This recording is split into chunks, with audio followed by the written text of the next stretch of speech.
አስባት ብላለች። ከምታስብበት ውስጥ ዛሬ ስብከት ነው። ስብከት ማለት ነቢያት አስቀድመው የሰበኩት፣ ኋላም ሐዋርያት ነቢያት ይወርዳል፣ ይመጣል፣ ይወለዳል፣ በድንግልና ተጸንሶ በድንግልና ከተወለደ በኋላ ዙሮ ያስተምራል፣ ይጠመቃል፣ ይጾማል፣ ይያዛል፣ ይታሰራል፣ ይገረፋል፣ ይሰቀላል፣ ወደ መቃብር ይወርዳል። በሦስተኛው ቀን የሞትን መውጊያ አሸንፎ ሲኦልን በርብሮ ሞትን ድል አድርጎ ይነሳል። ይህን ማድረጉ ምትሃት እንዳይደለ 40 ቀን ቆይቶ እውነት ለመሆኑ እየበላ እየጠጣ ፍጹም አምላክ ፍጹም ሰው ለመሆኑ እኛም ዳግም መነሳታችን አራያና በኩርነት ኑሮት በተስፋ እንድንጸና ነገ ለመነሳታችን መምህራችንና መንገድ መሪያችን ነውና ክርስቶስ ይህን ያደርጋል ብለው እንደሚያደርግ ተናግረው ካረገ በኋላ ደግሞ ዳግም ይመጣል ብለው ነቢያት ተናግረዋል። ይህ ነቢያት የተናገሩትን ሐዋርያት በአካል አይተው በእጃቸው ጨብጠው ትምህርቱን ሰጥተው ታምራቱን አይተው የዘከሩበት ቀን ቅድስት ቤተክርስቲያናችን ዛሬ ስብከት ብላ ታስባለች። ስብከት ብላ ከታኅሳስ 7 እስከ 13 ነው። አራቱን ወቅቶች በእያንዳንዱ ንዑሳን አዝማናት ከፍላ ቅድስት ቤተክርስቲያናችን ትዘምርበታለች፣ ታመሰግንበታለች፣ ቅኔ ትቀኝበታለች፣ ውዳሴ ታወድስበታለች። ከዚህ ውስጥ የዛሬው ዕለት አንዱ ሰንበተ ክርስቲያንን ስንዘክራት ስብከት ነው። ስብከት ማለት ማስተማር ማለት ነው፣ ትምህርት ማለት ነው። ነቢያት አስተምረዋል። ለዚህ ነው ነቢያት ሰበክዎ ሰማዕተ ኮንዎ፣ ነቢያት አስቀድመው ተናገሩለት፣ ሰበኩለት። ከአዳም ጀምሮ እነ አቤል፣ እነ ሴት፣ እነ ሄኖክ፣ እነ አብርሃም፣ ይስሐቅ፣ ያዕቆብ በምሳሌ በትንቢት እነ ሙሴ በምሳሌ በትንቢት ሌሎችም እስከ ክርስቶስ መምጣት ድረስ የነበሩት ሁሉ ሰበኩት፣ በርቀትም አዩት፣ ተመኙት ያዩት ዘንድ። እነ አብርሃም ተመኝተዋል ይህችን የመዳን ቀን ያዩ ዘንድ። ይህን የሰበኩትን ያስተማሩትን ቅድም ከተነበበው ወንጌል ላይ ቅዱስ ዮሐንስ ወንጌል ምዕራፍ 1 ከቁጥር 44 ጀምሮ ተነቧል። መድኃኒታችን ኢየሱስ ክርስቶስ የመጨረሻ ስራውን የማዳን ስራውን ሰርቶ ደቀ መዛሙርቱን ለዓለም እንዲያስተምሩ መንገድ እንዲያሳዩ አድርጎ የሚሄድበትን ስራውን የበለጠ እንዲሰራ ደቀ መዛሙርቱን ጠርቷል። መንገድ የሚመሩ የሚያሳዩ ስርዓቱን የሚተገብሩ ሂዱ፣ ይህን አድርጎ አሳዩአቸው፣ ሰርታችሁን ገልጣችሁ ንገሯቸው የተባለው ትምህርት ያስተምሩ ያሳዩ ዘንድ ጠርቷል። ከእነዚሁ ደቀ መዛሙርቱ ውስጥ ቅዱስ ፊልጶስን እና ቅዱስ ናትናኤልን እናገኛለን። የሚገርመው ነገር እና በዚህ ትምህርት ውስጥ ቅድም በወንጌሉ ላይ እንደሰማነው ፊልጶስ አስቀድሞ ተጠርቶ ነበር። ፊልጶስ አስቀድሞ ተከተለኝ ብሎ መድኃኒታችን ኢየሱስ ክርስቶስ ተከትሎታል። ቤቱን ትቶ ንብረቱን ትቶ በዚህ ዓለም የሚጣፍጠውን የሚያምረውን ነገር ሁሉ ትቶ ማህበረሰባዊ አኗኗሩን ትቶ በዚህ ዓለም ደስ ብሎት ወጥቶ ወርዶ እንደ ልቡ የሚኖረውን ሰፊውን ዓለም ትቶ ጠባቡን መንገድ ይዞ ተከትሎታል። ሂዶ አይቶታል፣ አየው፣ መረመረው። ከዛ በኋላ ፊልጶስ ደግሞ ወደ ናትናኤል መምህር ይሆን ዘንድ ሄደ። ወደ ማን ዘንድ ነው? ወደ ናትናኤል ሄደ። ናትናኤልን ሄደና ሙሴ የጻፈለት ሙሴ የተናገረለት ነቢያት ስለ እሱ ይመጣል፣ ይወርዳል፣ ይወለዳል ብለው የተናገሩለት አንተ የሚገርም ነገር የእግዚአብሔር ልጅ የዮሴፍ ልጅ ናዝሬቱ ኢየሱስን ና አላሳየኝ ብሎ ወደ ናትናኤል ሄደ። ናትናኤል ደግሞ ምንድን ነው የምትለኝ ነገር አንተ ብሎ ያው ታሪኩ በጣም እንትን ነው። ና ዝም ብለህ ደግሞ ከናዝሬት መልካም ሲወጣልን ብሎ ተከራክሮታል። ና ዝም ብለህ ናና ያለው በዚህ ጊዜ ሂዶ ሊመለከተው ኢየሱስ ክርስቶስን ገና በርቀት ሲያየው ኢየሱስ ክርስቶስ ዛልቦ ጽልሁት ወነዋ እስራኤላዊ ዛልቦ ጽልሁት ውስተ ልቡ በሕሊናው ቂም የሌለበት ጥላቻ የሌለበት በቀል የሌለበት የዋህ ቅንና አስተዋይ በእውነት አንተ ታላቅ እስራኤላዊ ነህ ብሎ ሲናገረው እንዴት ይህን ልታውቅና ልትረዳ ቻልክ? እንዴት ስሜን ሳታውቅ ልትጠራው ቻልክ? አለ ፊልጶስ አለ። ታሪኩን ስናሳጥረው እውነት እልሃለሁ እኔ አንተን ከማየቴ አንተ እኔን ከማየት በፊት በአካለ ሥጋ አንተ በዕፀ በለስ ስር እያለህ አውቅሃለሁ። ያው ታሪክ ነው። በዛ በበለስ ውስጥ ላይ በሕፃንነቱ በነበረው ችግር ኋላም ደግሞ ከጎረመሰ ካደገ በኋላ በሰራው ኃጢአት ምክንያት በተለያየ ምክንያት በዕፀ በለስ ይቺ የበለስ እንጨትና ናትናኤል ብዙ ታሪክ ነበራቸው መስተጋብሮቹ። ናትናኤል የሚያውቀውንም እናቱ የነገረችውንም እሱ የሰራበትን ነገር ሁሉ ሲነግረው እንዴ አንተማ እውነተኛ የእግዚአብሔር ልጅ ነው ብሎ መሰከረ። ይህን ሲመሰክር መድኃኒታችን ኢየሱስ ክርስቶስ ደግሞ ምንድን ነው ያለው? እውነት እልሃለሁ ፊልጶስ አታድንቅ፣ ሰማያት ሲከፈቱ የእግዚአብሔር መንፈስ ሲወርድ እነሆ ዓለም ከመፈጠሩ አስቀድሞ የምወደውና የወለድኩት ልጄ ኋላም ሰው ይሆን ዘንድ በድንግልና ተጸንሶ በድንግል ያለ አባት የወለድኩት ልጄ ዓለማትን የፈጠርኩበት ልጄ እነሆ የምወደው ልጄ ይህ ነው ብሎ አብ በደመና ሲመሰክር ታያለህ ብሎ ተናግሮታል። መነሻ ራሳችን የሆነ ወደ ትምህርታችን እንዲያመቸን ስብከት ስለሆነ ማለት ነው። ነቢያት ምን አሉ? ሐዋርያትስ ምን አሉ? የሚለውን ነገር ማወቅና መረዳት መቻል አለብን። ምክንያቱም መድኃኒታችን ኢየሱስ ክርስቶስን በሚያስተምርበት ሰዓት ኦሪትንና ነቢያትን ልፈጽም መጣሁ ነው ያለ። ማንና ማለት? ኦሪትንና ነቢያትን። በኦሪት የተጻፈውን ነቢያት ከአዳም ጀምረው የተናገሩትን ተስፋ የጠበቁትን የነቢያትን ተስፋ መጠበቅ እነሆ ዛሬ በተግባር እገልጥ ዘንድ አሳይ ዘንድ ሰራ ዘንድ አከናውን ዘንድ ጊዜ ዛሬ ነው መድኃኒታችን ኢየሱስ ክርስቶስ የተናገረው። ስለዚህ እንደ መነሻ ርዕስ አድርገን የምንወስደው ቅድም ከጠቀስኩላችሁ ዮሐንስ ወንጌል ምዕራፍ 1 ከቁጥር 44 ጀምረን 46 ላይ የምናገኘው ምንድን ነው? ነቢያት የተናገሩለትን የናዝሬቱን ኢየሱስን አገኘሁት ነው መነሻ ርዕሳችን። ነቢያት ምን ያሉትን? የተናገሩለትን። እነ ሙሴ ምን ያሉለትን? የጻፉለትን። እነ ኢሳይያስ ምን ያሉለትን? በድንግልና ተጸንሶ በድንግልና ይወለዳል ያሉለትን። የኢየሱስ ክርስቶስን ሰው መሆን ሶስት አካላት አረጋግጠው ሰብከዋል። አንደኛ ነቢያት ሰብከውታል። ሁለተኛ መላእክት ሰብከውታል።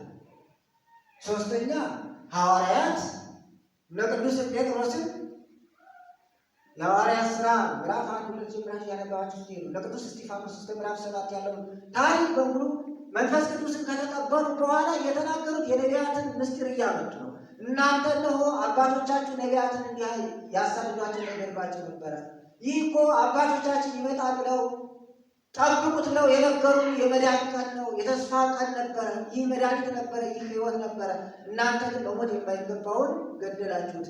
ማስተናገድ የነበረባችሁ በእልልታና በዝማሬ ነበር፣ እናንተ ግን በሾተልና በጎመን ተቀበላችሁት ብለው ቅዱስ ጴጥሮስ መንፈስ ቅዱስ ከተቀበለ በኋላ ለምዕመናን ወጥቶ ማስተማር የጀመረው ስለ ኢየሱስ ክርስቶስ በነቢያት የተነገረለት እንደሆነ።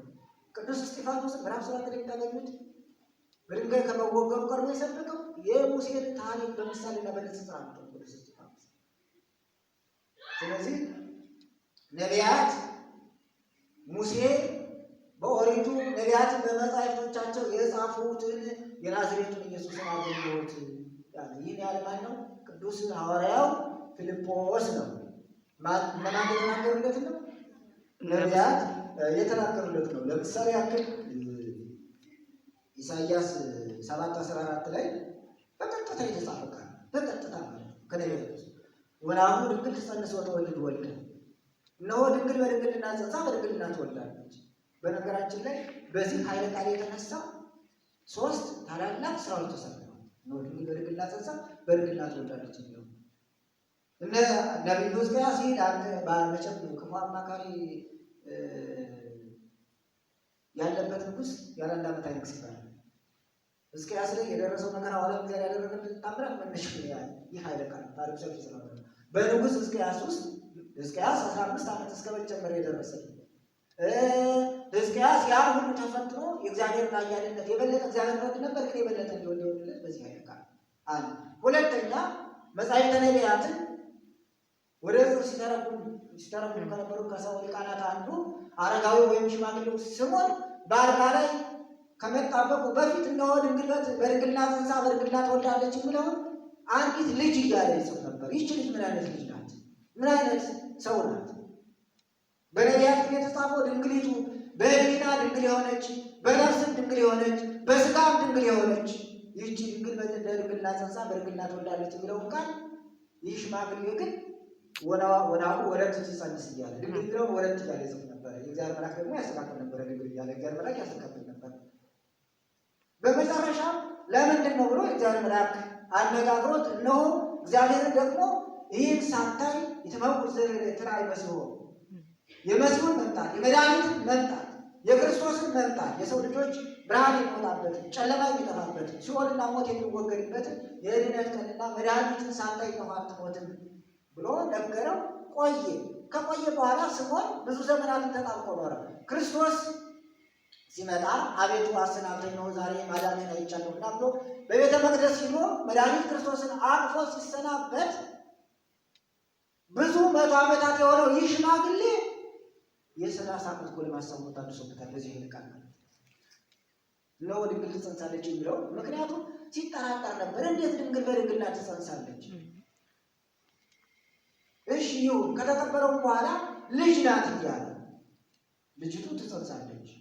እቺ ድንግል ግን በሕሊና ድንግል የሆነች በሐሳቧ ድንግል የሆነች በነፍሷም በሥጋዋም ድንግል የሆነች የእግዚአብሔር ዙፋን ናትና ይህ ነው። ሁለተኛው ዓለም ድኖበታል። እዚህ አዳም ተስፋ አስጠብቀው የነበረው እስከ ክርስቶስ መምጣት ድረስ የነበረው አጠቃላይ የሰው ልጅ ታሪክ ሁሉ ተቀይሯል በዚህ ቃል እና ኢሳይያስ ምን አለ? እነሆ ድንግል ትጸንሳለች፣ በድንግልና ጸንሳ በድንግልና ትወልዳለች አለ። ማነው ይህን ቃል ያለው? ኢሳይያስ ማለት ነው። ልብ በሉ ኢሳይያስ 7:14 ኦሪት መሰረት ነው። ወንጌል ደግሞ ከቤቱ ዙሪያው ያለው ጌጥና ጉልላት መሰረቱ ግን ኦሪት ነው። አስቀድሞ ኢሳይያስ ይህን ቃል አለ። እንግዲህ ማቴዎስ ወንጌል ምዕራፍ 1 ከቁጥር 23 ላይ እንደምንመለከተው እመቤታችን ከጸነሰች በኋላ ወልደ ዮሴፍ ሊመዋግ እንደሊና ጽኑ ይላል። ዮሴፍ በጣም ጨንቆት እሱም ያልሰራው ስራ ማንም እንደደረሰ ስለማያውቅ ስለ እመቤታችን መጽነስ በጣም ተጨንቆ ነበር። ትቷት ይሄድ ዘንድ በጣም ውጣ ውረድ በሊና ውስጥ ፈተና ነገር መጥቶበት ነበር። በዚህ ጊዜ እግዚአብሔር መልአክ ደግሞ እንድናል ዮሴፍ ሆይ አትጨነቅ፣ እነሆ በመጽሐፍ የተጻፈው ትንቢቱ ይፈጸም ዘንድ ድንግል በድንግልና ጸንሳ በድንግልና ትወልዳለች ብሎ ኢሳይያስ የሰበከውን ማን አረጋገጠው? የመላእክት አለቃ ቅዱስ ገብርኤል መጥቶ ትጸንሲ ብሏል። ያበስራት ይመላል።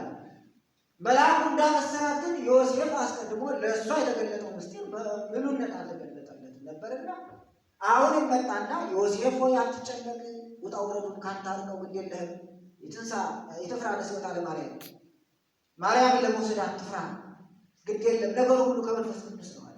ማንና ማን ተባበሩ ማለት ነው? በዚህ ቃል ኢሳይያስና የመላእክት አለቃ ቅዱስ ገብርኤል ተባበሩበት ማለት ነው።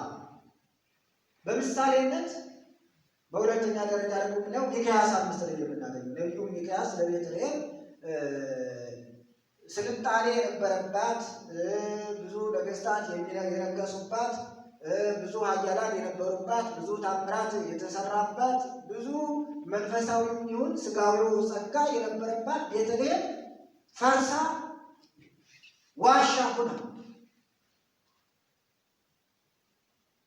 አራዊት ሰልጥነውባት ቋያ በቅሎባት ሲመለከት ናለ ዋንቲ ቤተልሔም ምድረ ኤፍራታ ትናት ነገሥተ ይሁዳ አንቺ የቤተልሔም አንቺ የይሁዳ ክፍል ቤተልሔም እነሆ ከሌሎች አህጉራት ሁሉ ትበልጫለሽ እንጂ አታንሽም። እነሆ ሰማያዊ ዙፋን ይዘረጋብሻል። መላእክት ዝማሬያቸውን ምስጋናቸውን ከሰው ጋር በአንድነት በህብረት እግዚአብሔርና ሰው ታርቆ የእርቅ ሰነድ ሆኖ በአንቺ ላይ የሰው ልጅ ሰላሙ ይመሰረትበታል። የብርሃን ድንኳን ይተከልብሻል። የብርሃን ጎርፍ ይጎርፍብሻል። የምስጋና የዝማሬ ጸጋ ሁሉ በአንቺ ላይ ይፈሳል ብሎ ማን ተናገረ? ሚክያስ ማለት ነው። ሚክያስ 5:2 ላይ ነው ቃል የምናገኘው። አሁን ደግሞ ማቴዎስ ወንጌል ምዕራፍ 2 ከቁጥር 5 ላይ እንደምናገኘው መድኃኒት ክርስቶስ ከተወለደ በኋላ መቼም መልካም ነገር ሲመጣ በዛው ልክ ክፉ ነገር አብሮ እየጨመረ ነው። በብርሃን ፍጥነት የጨለማ ፍጥነት አብሮ ነው ማለት ነው። እስካሁን ምናልባት እንግዲህ እኔ በማውቀው እውቀት የጨለማ መለኪያ አልገጠመኝም። በብርሃን መለኪያ ግን አለ። ጨለማ ሲለካ ሊለካ ይችላል፣ ግን ብርሃን ይደርጋል። ግን ፍጥነታቸው ግን ብርሃን በሚጓዝበት ፍጥነት ጨለማ እንደሚጓዝ ግን ይህ ምንም እውነታ ነው። እና የሚገርማቸው ነገር መድኃኒት ክርስቶስ በተወለደበት ጊዜ የዓለም ድህነት የሚመጣው ደግሞ በዛው ልክ ደግሞ የዓለም መከራም ደግሞ አብሮ ነበር።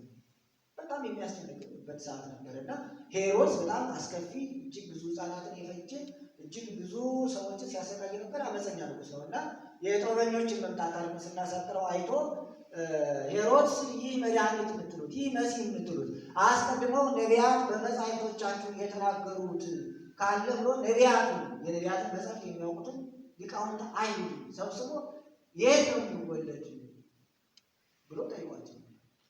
በዚህ ጊዜ ምንድን ነው ያሉት? በቤተልሔም እንደሚወለድ እነሆ ተጽፏል ይላል። በቤተልሔም ይወለዳል ተብሎ ተጽፏል። ይህን ቃል ቅዱስ ማቴዎስ መዝግቦት እናገኛለን። ሌላኛው በምሳሌነት የምንመለከተው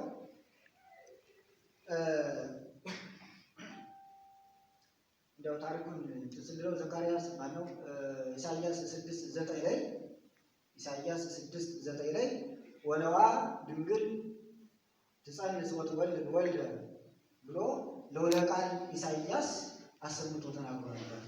በርቀት ተናግሮ ነበር።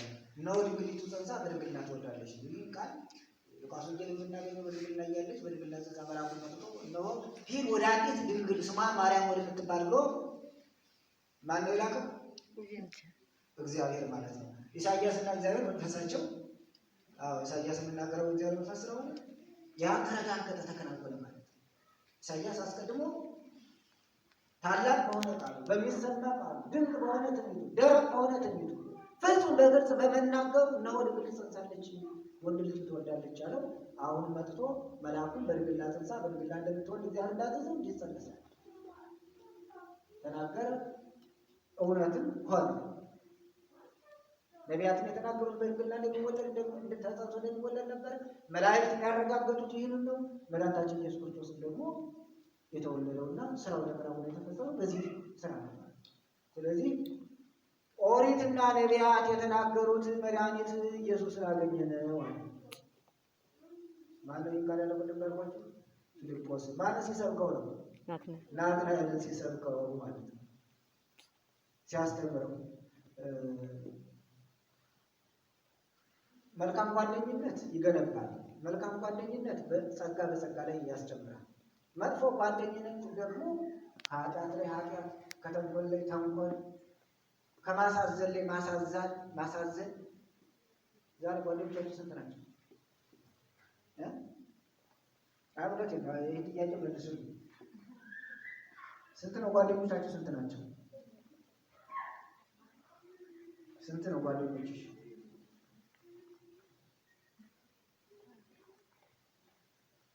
እውነት ነው። ስንት ናቸው ጓደኞችሽ በግምት? ብዙ ናቸው። ምን ያክል? ቢያንስ እውነት ነው። ታጭ ጓደኞችሽ ስንት ናቸው? መልካም ይገርም ነው። እስኪ ከ1000 በላይ ጓደኛ የሚኖር ሰው እውነት ነው። መልሱን ስነግራችሁ ታምናላችሁ። ከስንት በላይ ጓደኛ አላችሁ?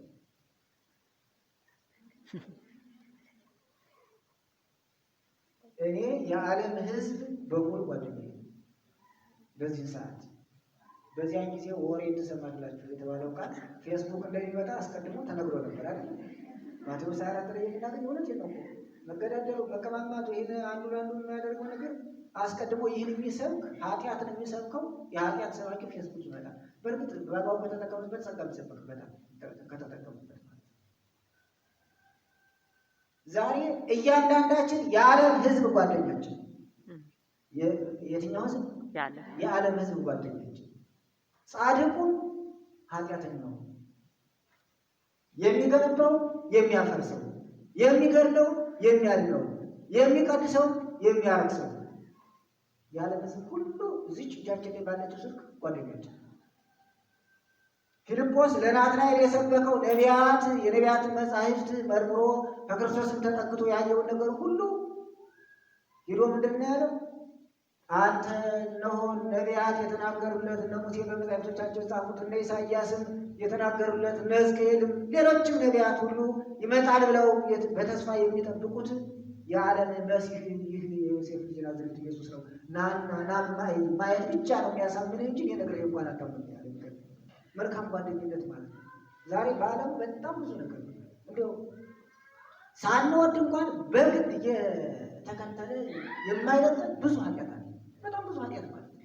የዘረኝነቱ ኃጢአት፣ የጥላቻው ኃጢአት፣ በአጠቃላይ ክፉ የሆኑ ነገሮች ሁሉ እጃችን ላይ ተቀምጠው ሳንፈልጋቸው እንኳን ማለት ነው።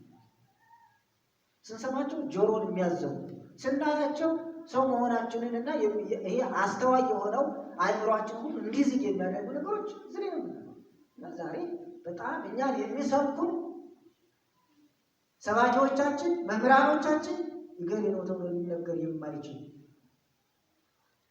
ልክ በቀኝና በግራ አንድ ሰው እንዳለው እጅ ሁሉ ጽድቁም ኃጢአቱም እኛ ጋር በሙሉ የዓለም ነገር ሁሉ እኛ ጋር ማለት ነው። ፊልጶስ የናዝሬቱ ኢየሱስን ታይ ዘንድ እና ነቢያት የሰበኩለት ነው። አሁንም ሌላኛው ምሳሌ ለምሳሌ ያክል ትንቢተ ዘካርያስ ምዕራፍ 9 ከቁጥር 9 ላይ የሚገርመው ነገር በቃ ምንም ሳትለወጥ ማለት ምንም ሳይለወጥ ተፈሥሒ ጽዮን ነዋ ንጉሥኪ በጽሐ ተጽዕኖ ይበይዋል። እነሆ ጽዮን ሆይ ደስ ይበልሽ፣ ሰላምሽ ዛሬ ነው፣ ምሕረትሽ ዛሬ ነው፣ ቸርነት የተደረገልሽ ዘመንሽ ዛሬ ነው። እነሆ ንጉሥሽ በአህያይቱ ውርንጭላ ተጭኖ ይመጣል ብሎ ዘካርያስ አስቀድሞ ተናግሯል። ካወቅሽ የምሕረት ዘመንሽ ከተረዳሽ እግዚአብሔር አንቺን በምሕረትና በይቅርታ የጎበኘበት ዘመንሽ ዛሬ ነው ብሎ አስቀድሞ በነቢያት ተናግሯል። ይህን ቃል መልሶ ቅዱስ ማቴዎስ ጽፎልን እንደምናገኘው ማቴዎስ ወንጌል ምዕራፍ 21 ከቁጥር 5 ላይ የሚገርማችሁ ነገር በመጨረሻው ሰዓት መድኃኒታችን ኢየሱስ ክርስቶስ በቤተፋጌ ጎዳና በሚሄድበት ሰዓት አንድ ባለቤት የሌለው ጌታው ያልታወቀ እንስሳ ነበረ። ይህን አህያ ሂዱና ፈትታችሁ አምጡት፣ እነሆ ጌታው ይፈልገዋል ብላችሁ። የእንስሳት ጌታ ማን ነው? እግዚአብሔር ነው። የአራዊትን ጌታ እግዚአብሔር ነው። የሁላችንም ጌታ እግዚአብሔር ነው። ማንም ለራሱ እንኳን መብት የለም አይደል? ዛሬ አዘዣችሁ ብዙ ነው፣ አለቃችሁ ብዙ ነው። ዛሬ አዘዣችሁ ብዙ ነው። እናንተን እንወክላለን የሚለው በጣም የሚገርምና የሚያሳዝን እጅግ ይኖረው የማይነገር በጣም ፈታኝ ሰዓት የሆነበት ዛሬ ጌቶቻችን በዝተዋል። ጌታው ይፈልገው ነበረና ሂዳችሁ ፈትታችሁ አምጡት አላቸው። አመጡት። ግን ምንድነው እዚህ ላይ ያለው ቃል? እነሆ ጽዮን ሆይ ንጉሥሽ በአህያ ውርንጭላ ተጭኖ ይመጣል ያለው ቃል ይፈጸም ዘንድ ትንቢተ ዘካርያስ ምዕራፍ 9 ቁጥር 9 ጠቅሶ ነው ቅዱስ ማቴዎስም የጻፈው። መድኃኒታችን ኢየሱስ ክርስቶስም በነቢያት የተናገረው ቃል ይፈጸም ዘንድ ነው። ሂዳችሁ እነሆ ይሄድባት ዘንድ ወይም ሰላም እንሰብክባት ዘንድ አህያውን ወይም አህየቱን እስከ ውርንጭላዋ ፈትታችሁ አምጧል። ይህ ምሳሌ ነው። ቤተክርስቲያናችን አስተምሮት እናቲቱ አህያ የኦሪት ደግሞ ውርንጭላዋ ደግሞ የአዲስ ኪዳን ናት። አህያ ሁሉን የምትችል ሰላም ቸር ገር እንስሳ ናት። ዘመኑ ሁሉ የሰላም ነው።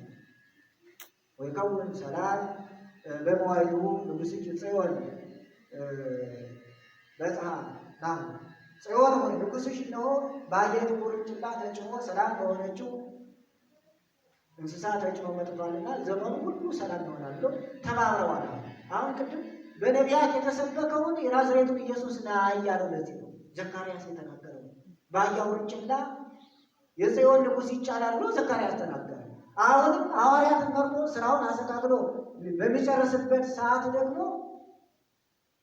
እነሆ በነቢያት የተነገረው ይፈጸም ዘንድ ዘካርያስ የተናገረው ቃል እንዲፈጸም በአህያይቱ ውርንጭላ ተጭኖ ይመጣል ብሎ ቅዱስ ማቴዎስ ይህን ቃል ጽፎትና መዝግቦት እናገኛለን።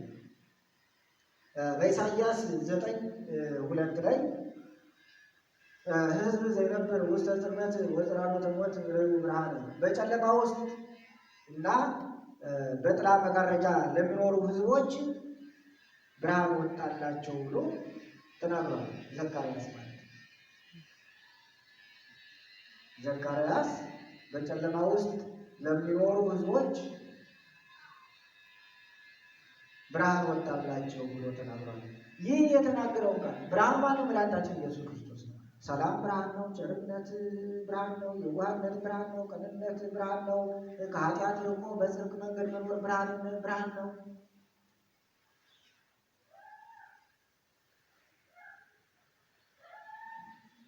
ይህ ሁሉ ብርሃን ነውና በጨለማ ውስጥ የሚኖር ሕዝብ ብርሃን ወጣለት ብሎ ማን ተናግሯል? ኢሳይያስ ተናግሯል። ይህን ቃል መልሶ መድኃኒታችን ኢየሱስ ክርስቶስ ዮሐንስ አስቀድሞ መንገዱን እየጠረገ እያስተማረ ወጣ ገባውን እያስተካከለ መድኃኒት ክርስቶስ እንደመጣ ሲናገር በግልጽ ሲያሳይ ሲያጠምቅም ለሕዝቦቹ ሁሉ ሲነግራቸው ከነበረ በኋላ ዮሐንስ ታሰረ። ታስሮ እንደተገደለ ሁላችንም እናውቃለን። ለዚህ ቀጥሎ መድኃኒት ክርስቶስ ወደ ቅፍርናሆም በገሊላና በሶርያ ወዳሉት ሕዝቦች በቅፍርናሆም ይሰብክ ጀመር ይላል። በዚህ ጊዜ መድኃኒታችን ኢየሱስ ክርስቶስ ያስተማረው አስቀድሞ በነቢያት የተናገረው ነቢያት የሰበኩት ምስክር የሆኑት አስቀድሞ የተነገረው ይፈጸም ዘንድ እነሆ በጨለማ ለሚኖር ሕዝብ ዛሬ ብርሃን ወጣለት ብሎ ቅዱስ ማቴዎስና ቅዱስ ኢሳይያስ ተነጻጽረውበት እናገኛለን።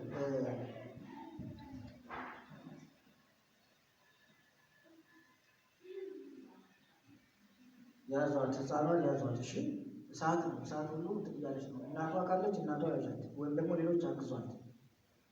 ከጸሎት መፍሰስ ብቻ ሳይሆን እሳት ነው። ሻማውን የቀለጠውን ትያለች ነው። ስለዚህ ነቢያት የሰበኩትን ሐዋርያት መልሰው በዓይናቸው ያዩትን ነው ነው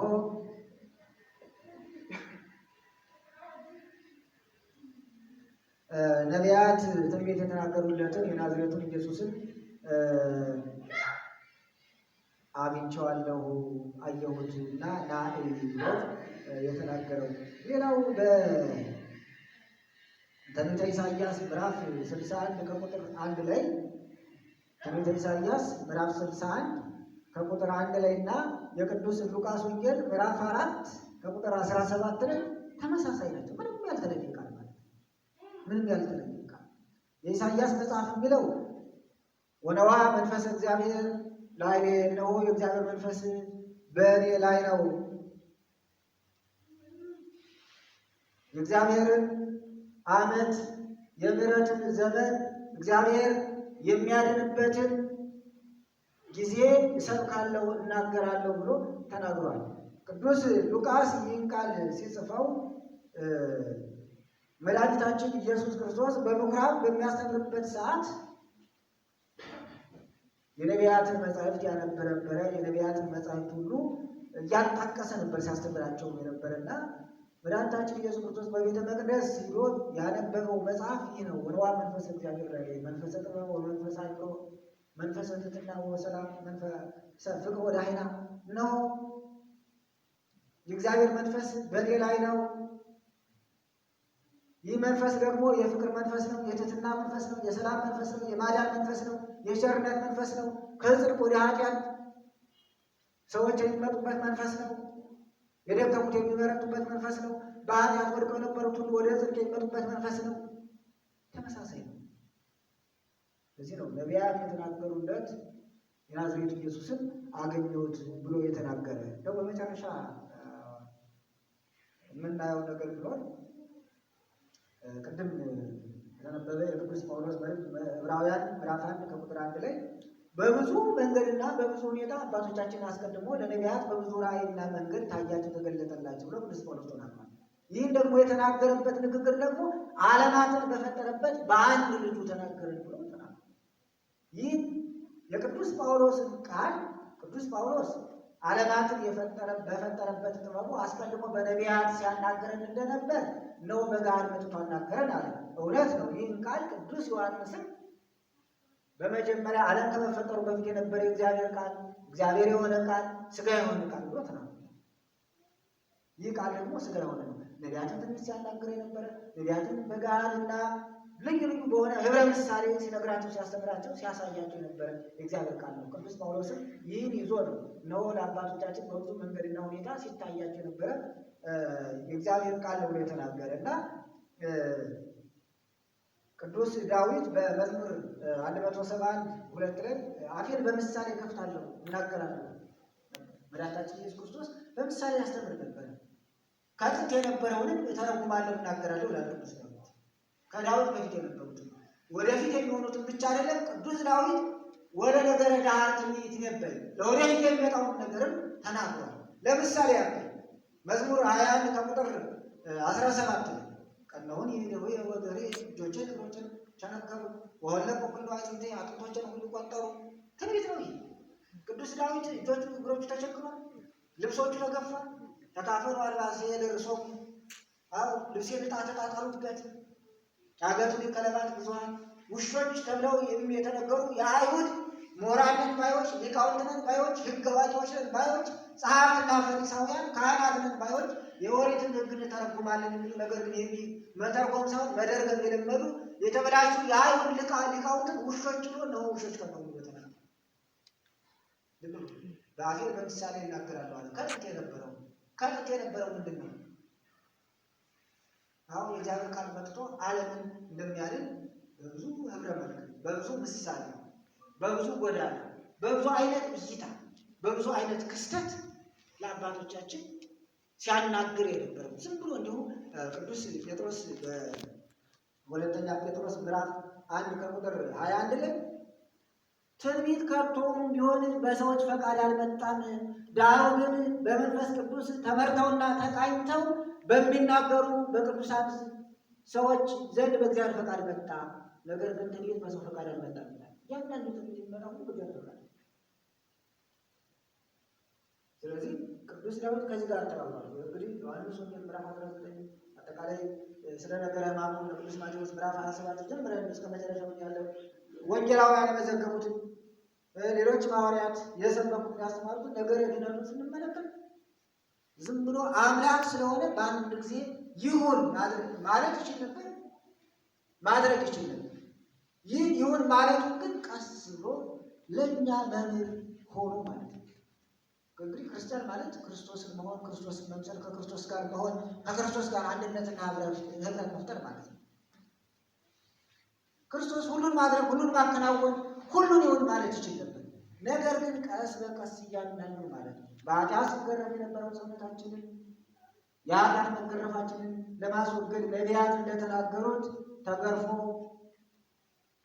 ሕሊናችን በኃጢአት ችንካር እጆቻችን ሁሉ ለኃጢአት ገስግሰው እግሮቻችን ሁሉ ለኃጢአት ተራምደው ነበርና ይህን ሁሉ ካሳ ክሶ የበደልነውን ያጠፋነውን በጽድቅ መልሶ አስተካክሎ በትሕትና ቀስ በቀስ መምህርነት ለሁሉም ነገር በጥበብ ሰርቶ አቀናብሮ ሰጠንና ሁሉም ነቢያት ተባብረውበታል። ምንድነው ቅዱስ ጴጥሮስ በሐዋርያት ሥራ ምዕራፍ 13:32 ላይ ምንድነው ለአባቶች የተሰጠው የምስራች ማለት ወንጌል ነው። የምስራች ማለት መድኃኒት ክርስቶስ ነው። ቅዱስ ገብርኤል የምስራች ነው አለ የመጣው እነሆ መድኃኒትን ስሙን ኢየሱስ ትባለች ነው። ኢየሱስ ማለት የምስራች መድኃኒት ማለት ነው። የምስራችነቱ ደግሞ ዓለም የሚድንበት፣ የተሰበረ የሚጠገንበት፣ በሽተኞች የሚድኑበት፣ ሙታን ሕያዋን የሚሆኑበት፣ በጨለማ የሚኖር ሕዝብ ሁሉ ብርሃን የሚወጣበት የመድኃኒት ቀን፣ የሰላም ቀን፣ የፍቅር ቀን፣ የአንድነት ቀን ይመጣል ብሎ ይህ የምስራቹን ነቢያት አስቀድሞ ተናገሩትን ሐዋርያትን በአካል አይተው የሰበኩት ቅዱስ ጴጥሮስን በአካል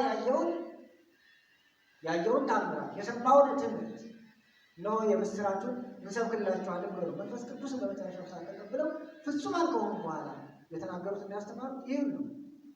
ቅዱስ ጳውሎስም ወዶ ሳይሆን ተገዶ ፈቃደ እግዚአብሔር ሆኖለት ከተጠራ በኋላ በዓለም ስላለው ፍልስፍና፣ በዓለም ስላለው ጥበብ፣ በዓለም ስላለው ሁኔታ አይቶ ተረድቶ ሁሉም ነገር ከንቱ እንደሆነ ከተናገረ በኋላ ከተረዳ በኋላ ምንድነው እዚህ አንደኛ ቆሮንቶስ ምዕራፍ 1 ቁጥር 23 ላይ የምናገኘው ንሕነሰ ንሰብክ ክርስቶስ ዘተሰቀለ፣ እኛ የተሰቀለው ክርስቶስን እንሰብካለን።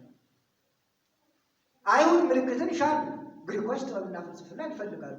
እኛ ግን የጥበብ ምንጭ የሆነውን የፍልስፍና ባለቤት የሆነውን የዚህን ዓለም ፍልስፍና እንደ ከንቱ የሚያደርገውን የሚያልፈውን ሳይሆን የማያልፈውን የጥበብ ምንጭ የተሰቀለውን ክርስቶስን እንሰብካለን። ለዚህ ነው ነቢያት ሰበክዎ ወሰማዕት ሆነው ነቢያት ሰበኩት ምስክር ሆኑት። ፈኑ ዲከ ለወላዲቱ ወቅድም በመዝሙር 144 ሲሰበክ የነበረ ፈኑ ዲከ ማርያም ኃይልህን ከአርያም ላክልን። ያ ማለት ደክመን ነበር፣ ኃይል አስፈልጎ ነበር ማለት ነው። ኃይሉ ደግሞ ሰማያዊ ኃይል ማለት ነው፣ ምድራዊ ኃይል ሳይሆን። ምድራዊ ኃይልማ እናግዛቸዋለን፣ እንረዳቸዋለን፣ ነፃ እናወጣቸዋለን፣ እኛ የእናንተ መሪዎች ነን እያሉ ህዝቡን የሚያደነቁሩ በጣም ብዙ ደንቆሮ መሪዎች ነበር በዓለም መልክ ነበር፣ በጣም ብዙዎች። ግን ያን ሁሉ አልተቀበሉም። ንጉሥ ዳዊት መሪ ነበር አይደል? እንግዲህ ንጉሥ ዳዊት ያክል በቅንነት እና እግዚአብሔር በመፍራት ያስተዳደረ መሪ ቅዱስ መጽሐፍ መዝግቦት ከምናገኘው ከሱ የሚበልጥ መሪ የለም። ቅዱስ ዳዊት ግን የእሱ ንጉሥነት፣ የእሱ ኃያልነት፣ የእሱ ባለጸግነት ለህዝቡ እንደማይበጅ አውቆ አቤቱ ኃይልን ከላይኛው ከአርያም ላክልን ብሎ ተናግሮ ነበር። ለዚህ ነው እነ ዳዊት ከላይ ላክ ያሉት ኃይል ከአርያም ይምጣ ያሉት ኃይል እነሆ መጥቷል ና ያለው ቅዱስ ፊልጶስ። ስለዚህ እንግዲህ ቅዱስ ጳውሎስ በሮሜ መልእክቱ ምዕራፍ 3 ከቁጥር 2 ላይ በነቢያት የተመሰከረለትን የእግዚአብሔር ጽድቅ እንሰብክላችኋለን፣ እንነግራችኋለን። በነቢያት የተነገረለት በሐዋርያት የተመሰከረለት የእግዚአብሔር ጽድቅ ተገልጧልና ይላል። እግዚአብሔር ጽድቅ የእግዚአብሔር እውነት የእግዚአብሔር ቸርነት ተገልጧልና ይህን እንሰብክላችኋለን ይላል።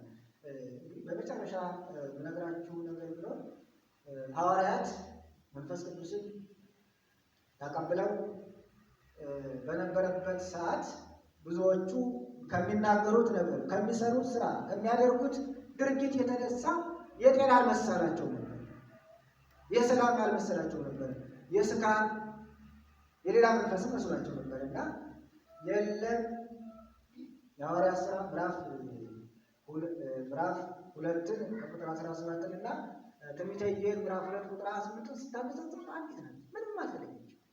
መሰረቱ የነቢያት ቃል ነው።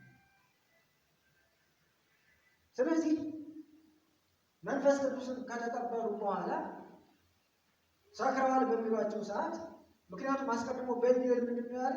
ወናሁ ሰውት መንፈሴ ላዕሌክሙ ዲበ አግብርቴ ወአይማትየ፣ እነሆ መንፈሴን ሁሉ በላያችሁ ላይ እጨምራለሁ፣ በአባቶቻችሁ ላይ በጎልማሶቻችሁ ላይ።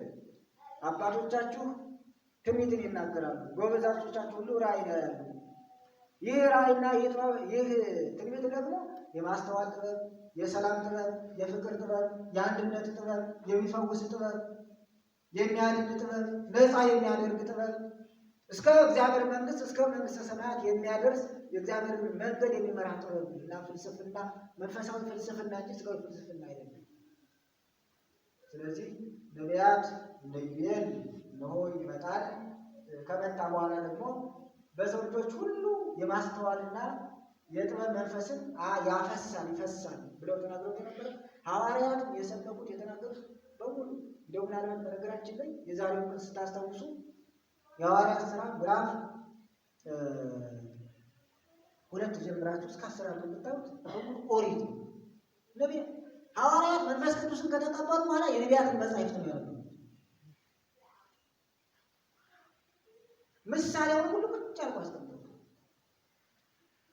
ሙሴ በምድረ በዳ ያየውን፣ አብርሃም አስቀድሞ የተመኘውን፣ የይስሐቅን ወደ ሞሪያ ወስዶ የመሰዋቱን ሁሉ በምሳሌ እዛ ውስጥ ላይ ጥቅልል ብሎ ተቀምጧል። የሚገርማቸው ነቢያት ማነው ሐዋርያት መንፈስ ቅዱስ እንደተቀበሉ የነቢያት ትንቢት እንደተፈጸመ እንደተከናወነ እንዳለቀ ነው። ስለዚህ ነቢያት የተናገሩለትን ናዝሬቱን ኢየሱስ ናና እይ ነው። ሁላችንም ነቢያት የሰበኩት ምንድን ነው? መድኃኒታችን ኢየሱስ ክርስቶስስ የሰበከው ከነቢያት ትምህርት ተነስቶ ነው። አብዛኛው ይፈጸም ዘንድ ሲያስተምሩ ነበር። አይሁድ ሊቃውንቶቻቸው በሚነቅፉት ሰዓት አልቀበለው በሚሉበት ሰዓት የነቢያትን ጥቅስ እያጣቀሱ ሰይጣን ላበሩ መጽሐፍ ቅዱስ ይጠቅሳል እንዲሉ አይሁድ የማይሰሩትን ጥቅስ ይጠቅሱ ነበርና መድኃኒታችን ኢየሱስ ክርስቶስ ደግሞ ያን የነቢያት ትምህርት እያመጣ የሚያውቁትን ትምህርት ይፈጸም ዘንድ ይከናወን ዘንድ ይፈጸም ዘንድ ያለበት ነግራቸው ነበር። ቅዱስ ፊልጶስም ለናትናኤል የሰበከለት ይኸው ኦሪትና ነቢያት የመሰከሩለት ደጅ የጸኑለት ተስፋው እነሆ ዛሬ ናዝሬቱ ኢየሱስ የዮሴፍ ልጅ አሳያለሁ ና ብሎ ለናትናኤል የሰበከለት። ናትናኤል ሄደ እንዳልኳችሁ ቅድም ክርስቶስን ሲያየው ክርስቶስን መሰከረለት። ከልጅነቱ ከሕፃንነቱ ጀምሮ የነበረውን ታሪኩን በቃል የተናገረው ብቻ እንዳይመስላችሁ ቀርቦ በአካል በጆሮ ብዙ ምስጢርን አፍሶለታል። ይህም ከተረዳ በኋላ በእውነት አንተማ የእግዚአብሔር ልጅ ብሎ ማድነቅ ሲጀምር ነው። ቅድም እንዳልኳችሁ ተው ፊልጶስ ተው ናትናኤል በዚህ አታድንቅ፣ ከዚህ የበለጠ ብዙ ምስጢር እንዳለ ሰማያት ሲከፈቱ የእግዚአብሔር መንፈስ ሲወርድ ዓለም ከመፈጠሩ በፊት የወለድኩት ልጄ ይህ ነው ብሎ የሚመሰክረው አባቴ በሰማይ ላይ ሲመሰክር ድምፅ ትሰማለህ። ሰማይ ተከፍቶ መንፈስ ቅዱስ ሲወርድ የእግዚአብሔርን ጸጋ ታያለህ። አታድንቅ ብሎ ፍጹም ሰው መሆኑ ፍጹም አምላክ መሆኑን ነግሮት ተከትሎት ይባል እስከ መጨረሻው ጸንቶ ወንጌሉን ሰብኳል። እና ሁላችንም የተሰበከልን የነቢያት ትንቢት የሐዋርያት ስብከት የሚገነባን እንዲሆን የሚያንጸን እንዲሆን ጽኑዓን እንዲሆን ጠንካሮች እንዲሆን መፈተን እንዳለ ከነቢያት እንግዲህ መድኃኒታችን ኢየሱስ ክርስቶስ በጣም ወደ ውስጥ አልገባም እንጂ ስለ ነቢያት ሲናገር ስለሚያደርሱት ግን ሐዋርያትም ተከትለው ስለ ኢየሱስ ክርስቶስ መሰቀል መሞት ሲያስተምሩ ነቢያትን እንዲያደርጋችሁ ነበርና በሱ ላይ እንዲያደርጋችሁ ነው። ነቢያትን ገላችኋቸው ነበር፣ አሳድዳችኋቸው ነበረ፣ ሰላችኋቸው ነበረ፣ ገድላችኋቸው ነበረ፣ ነቢያትን ገፋችኋቸው ነበረ። እንደና አሁን እንደና አሞጽ ያሉት እንደነ ኢሳይያስ ያሉት እንደ ቆዳ ሌጦ እየወጣ ነው ቆዳቸው ነቢያቱ ሲገደሉ ነበር። እግዚአብሔር መንግስት በመስበካቸው በማስተማራቸው ይህን መከራ በክርስቶስ ላይ ማወርደው ነበር። ኋላም ደግሞ በእነሱ በሐዋርያት ላይ ገለጡት እና በክርስትናው ሕይወት ውስጥ በነቢያት የተሰበከው ምንድን ነው? ክርስቲያን የሆነ ሁሉ ክርስቶስን መምሰል። ክርስቶስን መምሰል ደግሞ ትዕግስት አለ፣ በሰላም መኖር አለ። ሰላም ወደ ክርስቲያን በፍቅር ይኖራል። እኛ ጠላቶቻችሁን ውደዱ ተብለን ነው የተነገረው። በነቢያት በክርስቶስ የተሰበከው ይሄ ነው። ዛሬ እንኳን ጠላቶቻችን የሚገርማችሁ ነገር ወዳጆቻችን ወደዳችሁናል። በጣም ተቸገሩበት ነው። ይህ ወንድም የተባለ እንኳን አብሮ መኖር እንግዲህ ይህ ወንድም ጠላት አለ አለ ቤተሰብ ሰው ለሰው ጠላት አልነበረ፣ ግን አብሮ መኖር ተስኖታል። የለበሳ የታዘዝነው ግን ጠላቶቻችን ሳይቀር ውደዱ ነው። በነቢያት የተሰበከው ነው። በሐዋርያት የተረጋገጠው ነው። ያስተማረን የገሰጸን የቅዱሳን አምላክ እግዚአብሔር አምላካችን ክብርና ምስጋና ይድረሰው። አሜን። ቃለ ሕይወት ያሰማልን፣ መንግስተ ሰማያትን ያወርስልን።